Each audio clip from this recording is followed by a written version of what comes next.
தமிழக பாஜக தலைவர் அண்ணாமலையின் செயல்பாட்டை விரும்பாத கட்சி நிர்வாகிகள் தொடர்ந்து மாற்றுக் கட்சியில் இணைந்து வருகிறார்கள். குறிப்பாக அதிமுகவுக்கு பாஜகவினர் அதிக அளவில் செல்வதால் அதனை எதிர்கொள்ளும் வகையில் அதிமுக முன்னாள் எம்பிக்கள், முன்னாள் எம்எல்ஏக்களை டெல்லிக்கு அழைத்துச் சென்று பாஜகவினர் இணைத்தார்கள். அந்த நிலையில் அவர்கள் எல்லாம் 15 ஆண்டுகளுக்கு முன்பே ரிட்டையர்டு ஆனவர்கள் என்பது தெரிய வந்தது.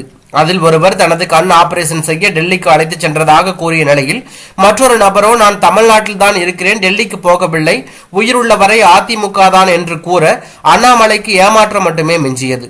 இதற்குரிய பாஜக மாநில பட்டியலின தலைவர் தடா பெரியசாமி 2 நாட்களுக்கு முன்பு பாஜகவிலிருந்து விலகி அதிமுகவில் தன்னை இணைத்துக் கொண்டார். இதற்கிடையில் தஞ்சையில் பாரம்பரிய குடும்பமான காங்கிரஸ் குடும்பத்தில் புகழ்பெற்ற தலைவர் கிருஷ்ணசாமி வாண்டையாரை பாஜகவில் இணைக்க அண்ணாமலை மேற்கொண்ட முயற்சி கை கொடுத்தது. கிருஷ்ணசாமி வாண்டையார் தன்னை பாஜகவில் இணைத்துக் கொள்ள சம்மதம் தெரிவித்ததை அடுத்து மிகப்பெரிய திட்டத்துடன் அண்ணாமலை வாண்டையார் வீட்டுக்கு செல்ல அங்கே அவருக்கு மிகப்பெரிய அதிர்ச்சி காத்திருந்தது. முதலில் பாஜகவில் இணைய சம்மதம் தெரிவித்திருந்த கிருஷ்ணசாமி வாண்டையார் கடைசி நேரத்தில் அந்த முடிவிலிருந்து பின்வாங்கிவிட்டார்.